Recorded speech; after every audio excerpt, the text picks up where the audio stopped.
The champagne fountain sparkled under the crystal chandelier, casting prismatic light across my 30th birthday party. I stood at the top of the marble staircase in my mansion, watching the guests mingle below, their laughter echoing off the vaulted ceilings. Everything looked perfect. The white roses I'd requested lined every table. The string quartet played softly in the corner. My husband Daniel stood near the bar, his easy smile charming a group of his business associates. But I knew the truth now. I gripped the cool railing, my knuckles whitening beneath my carefully manicured nails. 3 months of suspicion, 2 months of quiet investigation, 1 month of planning this very moment. And tonight, everyone would finally see what I'd been living with. "You look absolutely radiant, Isabella." Lucas appeared beside me, his familiar presence steadying my racing heart. My oldest friend handed me a glass of champagne, his dark eyes searching my face. "Are you ready?" "I've never been more ready for anything in my life." He nodded slowly, adjusting his tie. "The photographer has the envelope. The AV technician knows the timeline. Everything's set." I took a sip of champagne, letting the bubbles calm my nerves. "Thank you, Lucas. I couldn't have done this without you." "You could have," he said quietly, "but I'm glad you didn't have to."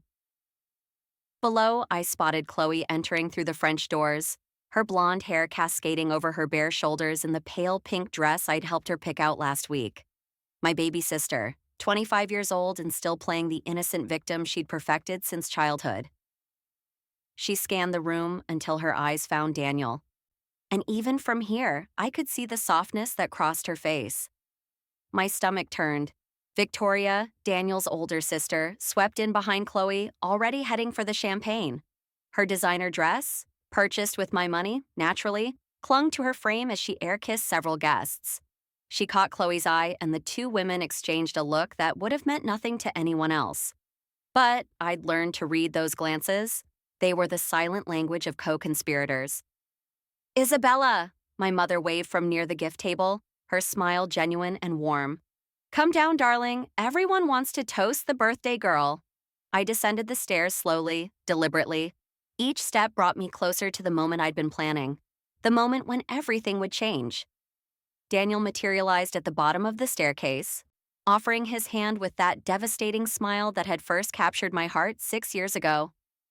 His blue eyes crinkled at the corners, and for just a second, I remembered the man I thought I'd married. The man I'd believed loved me. "Happy birthday, my love," he said, pulling me close and kissing my temple. His cologne was the one I'd given him for Christmas.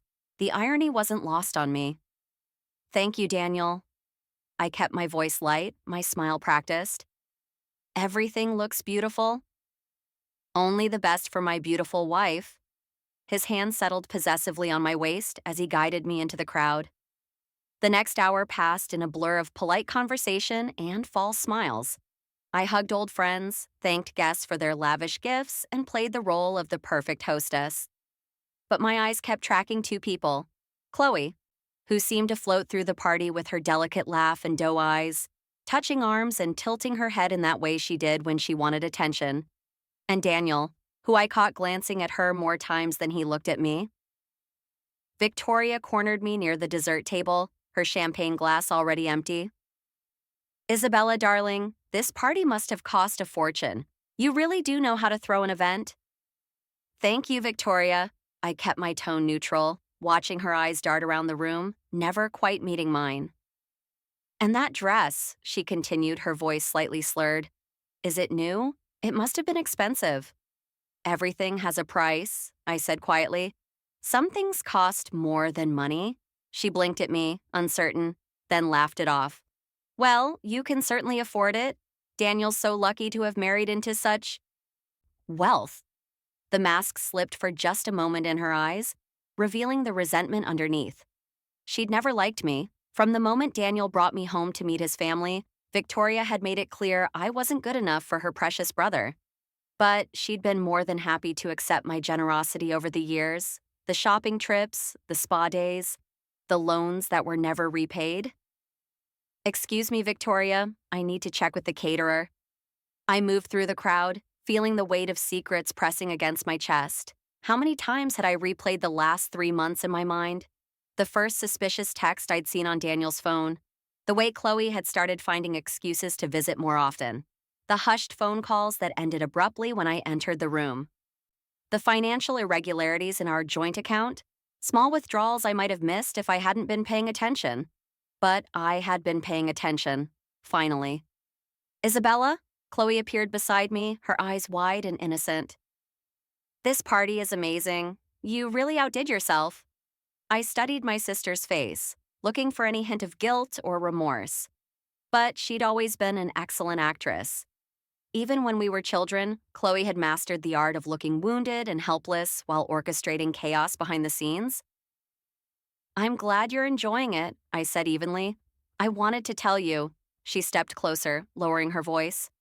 I know we haven't been as close lately as we used to be, but you're still my big sister, and I love you so much. The words should have warmed my heart. Instead, they made my blood run cold. Because I knew what she'd been doing while professing that sisterly love. I knew about the afternoons at the boutique hotel downtown, the weekend when Daniel claimed to be on a business trip to San Francisco, and Chloe told our parents she was visiting a friend in Napa. The secret messages about how they couldn't wait to be together properly, once I was out of the picture. I love you too, Chloe. The lie tasted bitter on my tongue. She squeezed my hand, her smile bright. I hope this year brings you everything you deserve. Oh, it will, I promised. I'm quite certain of that. Lucas caught my eye from across the room and gave a subtle nod. Everything was in place. My heart began to pound as I made my way to the small stage where the quartet had been playing. The musicians stepped aside as I approached the microphone. The room gradually quieted, all eyes turning toward me. Thank you all so much for being here tonight, I began, my voice steady despite the adrenaline coursing through my veins. Birthdays are such interesting occasions, aren't they? A time to reflect on the past year, to celebrate the present, and to look forward to the future. Polite applause rippled through the crowd. Daniel stood near the front, his expression proud. Chloe and Victoria had moved to stand together near the windows, champagne glasses in hand. This past year has been particularly illuminating for me, I continued. I've learned so much about the people in my life, about loyalty, about deception, about the masks we wear to hide our true intentions. The room grew quieter. Several guests exchanged uncertain glances. You see, I used to believe that love and trust were the foundations of any good relationship, whether between spouses, siblings, or friends. I built my life on that belief. I gave everything to the people I loved, believing they would do the same for me. Daniel's smile had frozen on his face. I saw him glance toward Chloe, whose expression had gone pale. But sometimes, I said softly, we love people who don't deserve it.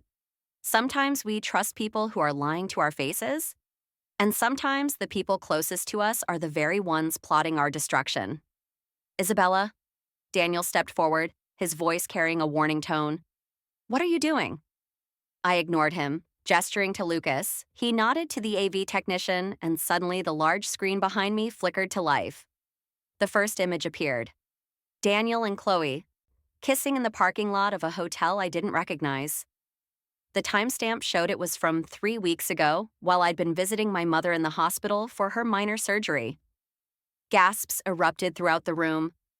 No, Chloe whispered, her hand flying to her mouth, but the images kept coming. Text message screenshots, zoomed large enough for everyone to read. Messages between Daniel and Chloe, planning their meetings, discussing their frustration with having to hide, making plans for a future together. This is insane, Daniel shouted, his face flushed red. Isabella, stop this right now. Why? I asked, my voice cutting through the chaos. Because you don't like being exposed? Because your carefully constructed lies are crumbling in front of everyone? Victoria tried to push through the crowd toward the AV booth. But Lucas stepped in her way, his tall frame blocking her path. The screen changed again, this time showing bank statements. Highlighted withdrawals, all made by Daniel, funneled into an account I'd traced back to Chloe. Thousands of dollars. My money, given freely to my husband, used to support his affair with my sister. You had no right! Chloe's voice rose, shrill with panic. She'd abandoned her innocent act, her face contorted with anger and fear. You had no right to invade our privacy like this. Your privacy? I descended from the stage, walking slowly toward where she stood. The crowd parted like water, everyone silent now, watching the drama unfold. You're talking about privacy while you've been sleeping with my husband? While you've been in my home, smiling at me, hugging me, all while planning to steal my life? It's not like that. Chloe's eyes filled with tears, her classic defense mechanism. You don't understand. Daniel and I, we have history. We were together first, before he met you. The room erupted in shocked whispers. I heard my mother's sharp intake of breath somewhere behind me.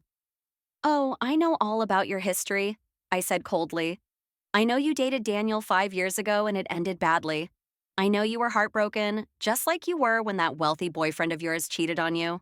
I know that when Daniel met me and fell in love, you couldn't stand it. Your beautiful, talented older sister getting something you wanted?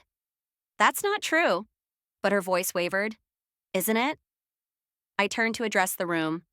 Let me tell you about my sister, sweet, fragile Chloe, who everyone rushes to protect, who plays the victim so well that people never see the calculating mind underneath. She's been jealous of me since we were children. Not because I was cruel to her, but because I existed. Because sometimes I succeeded where she failed. Because our parents praised my accomplishments. And she couldn't stand not being the center of attention. You're delusional, Chloe spat, her tears evaporating. You're so cold, Isabella. So perfect and untouchable. Do you know what it was like growing up in your shadow? Always being compared to the brilliant Isabella? The beautiful Isabella? The one who could do no wrong? So you decided to destroy my marriage? My voice remained calm, controlled. To sleep with my husband as some twisted form of revenge for the crime of being your sister? Daniel stepped between us, his hands raised. Stop. Both of you.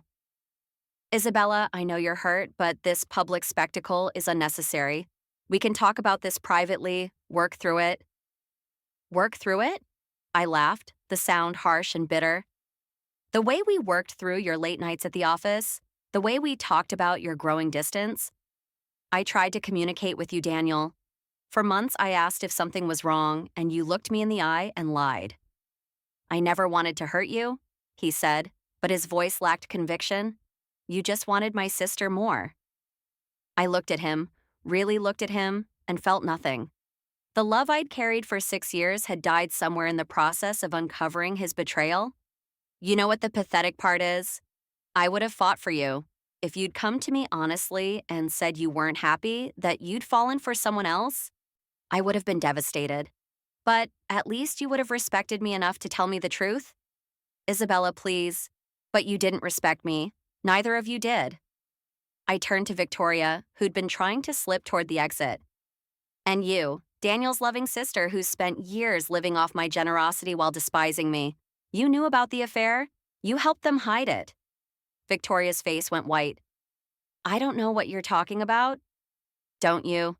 Lucas stepped forward, holding a tablet. I have the messages between you and Chloe, the ones where you coordinated schedules, where you warned them when Isabella was asking questions, the ones where you laughed about how naive she was, how easy it was to fool her. He handed me the tablet and I read aloud. She's so trusting, it's almost sad. Daniel could probably bring Chloe home for dinner and Isabella would find a way to rationalize it. I looked up at Victoria. That was you, texting Chloe 2 months ago, after I'd paid for your weekend spa retreat, if I recall correctly. Victoria's mouth opened and closed, but no words came out. The truth is, I continued, addressing the room again, I've been surrounded by people who saw my love and generosity as weakness, who mistook kindness for stupidity. And I let them because I wanted to believe the best in people, especially the people I loved. My mother pushed through the crowd, her face wet with tears. Isabella, honey, I had no idea. I'm so sorry. I know, Mom. I hugged her briefly.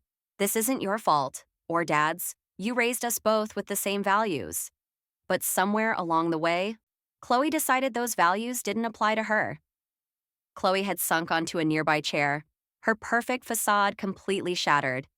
She looked small and defeated, nothing like the confident woman who'd walked in earlier. I loved him first, she whispered. I loved him, and he chose you. He chose me because I was stable, I said quietly, because I had money and connections and could give him the life he wanted. And you chose to betray me because you couldn't stand that I had something you wanted, even though you'd never truly wanted him for who he was. You just wanted to win. Daniel's jaw clenched. You think you're so perfect, don't you? So above it all. You have no idea what it's like to be with someone who's always analyzing, always in control. You made me feel like a project, Isabella. Like something you needed to manage. I made you feel valued, I corrected. I supported your career, your dreams. I believed in you when no one else did. And if my competence threatened your ego, that says more about you than it does about me. You're going to regret this, Victoria hissed, finding her voice. You think humiliating us publicly makes you look strong?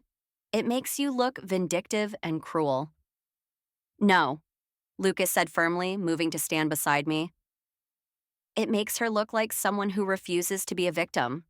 Someone who demands the truth and won't settle for lies. I looked at Lucas, seeing the steady support in his eyes, the quiet strength that had been there throughout this entire ordeal. He'd been my friend since college, always present, always reliable.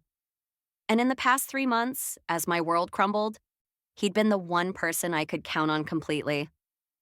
I want you all to leave, I said, turning back to Daniel, Chloe, and Victoria. Daniel, you'll find divorce papers waiting for you tomorrow morning. I'm done being understanding and patient. Chloe, you can have him. I hope you both find exactly what you deserve in each other. You can't just kick me out of my own house, Daniel protested. Actually, I can, since the house is in my name alone, paid for with my money before we married. You can collect your things next week, supervised by my attorney. Tonight you leave. Isabella, Chloe started. No. I held up my hand. I don't want to hear it. I don't want your excuses or your justifications. I want you gone, both of you. And Victoria, your free ride ends tonight. No more shopping sprees. No more loans. You've made your choice to side with them, and that comes with consequences. Security guards, summoned by Lucas earlier, appeared at the edges of the room. Daniel looked around, seeming to realize for the first time how thoroughly he'd been outmaneuvered. His reputation in our social circle was destroyed, his marriage was over, and he had nowhere to hide from the truth. You'll pay for this, he said, but his voice was weak. No, Daniel, you will, you all will. Not because I'm vindictive, but because actions have consequences. You chose to lie and cheat and manipulate. Now you live with what that means. The security guards escorted the three of them out, and as the doors closed behind them, the room remained silent. I stood in the center of my ruined birthday party, surrounded by shocked guests, feeling strangely calm. My mother approached, pulling me into a tight embrace. I'm so proud of you, she whispered. That took incredible courage. Other voices joined in, friends offering support, expressing their shock and sympathy. But I barely heard them. I was thinking about the future, about the freedom that stretched ahead of me now. No more lies, no more pretending, no more loving people who didn't love me back. Isabella? Lucas touched my elbow gently. Are you okay? I turned to him, seeing the concern in his eyes, the genuine care that had been there all along. I am now. The party slowly resumed, though the mood had shifted entirely. People gathered in small groups, discussing what they'd witnessed. Some began to leave, offering their congratulations and support. Others stayed, determined to turn the evening into a celebration of my newfound independence. As the night wore on, I found myself standing on the balcony overlooking the garden, the cool California evening air washing over me. Lucas joined me, handing me a fresh glass of champagne. Thank you, I said quietly. For everything, the investigation, the planning, the support. I couldn't have done this without you. You could have, he said, echoing his earlier words. But I'm glad I could help. We stood in comfortable silence, watching the lights twinkle in the distance. Finally, I asked the question that had been building in my mind. Why did you help me? All those hours gathering evidence, planning this confrontation. Why did you invest so much in my pain? Lucas was quiet for a long moment. When he spoke, his voice was careful. Because you deserve the truth. Because watching them hurt you was unbearable. And because. He paused, seeming to choose his words carefully. Because I care about you, Isabella. I always have. I looked at him, really seeing him perhaps for the first time. The steady kindness, the quiet strength, the unwavering loyalty. All the things I thought I had in Daniel, but had only ever truly found in Lucas. I know, I said softly, and I'm grateful for your friendship, your support, everything. He nodded, accepting the gentle boundary I'd drawn. What happens now? Now? I smiled, feeling lighter than I had in months. Now I choose myself. I reclaim my life, my dignity, my self-respect. I stop giving my love to people who don't value it. And I start building something new. That sounds like a good plan. It's the only plan. I raised my glass in a toast. To truth, to freedom, to the strength we find when we stop being afraid of being alone. Lucas clinked his glass against mine. To new beginnings. As I drank, I felt the weight of the past finally lifting. Daniel and Chloe could have each other. Victoria could live with her choices, and I would move forward, wiser and stronger than before. The party continued inside, and eventually Lucas and I rejoined the guests. My mother stayed by my side, occasionally squeezing my hand.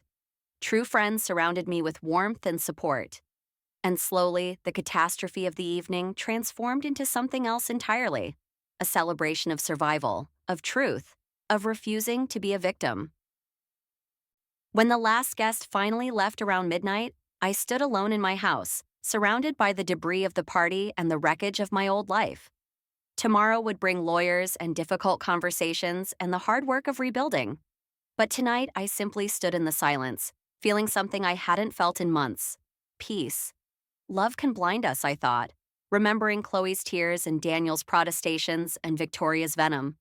But truth awakens strength, and I'd found mine. Not in revenge, though there was satisfaction in exposing their lies, but in choosing myself, in demanding honesty and respect and refusing to accept anything less. I chose myself now, and those who betrayed me would pay the price, not through any punishment I could inflict, but through the natural consequences of their own actions. Their reputations were destroyed. Their relationship was built on betrayal and would likely collapse under its own weight. And they would have to live with what they'd done. But I would live free. I walked through the empty rooms, turning off lights, my heels clicking on the marble floors. In my bedroom, I caught my reflection in the mirror. The woman staring back at me looked different than she had that morning. Still beautiful, still composed, but there was something new in her eyes, something harder and wiser and infinitely stronger. "Happy birthday, Isabella," I whispered to my reflection. And for the first time in a year, I meant it.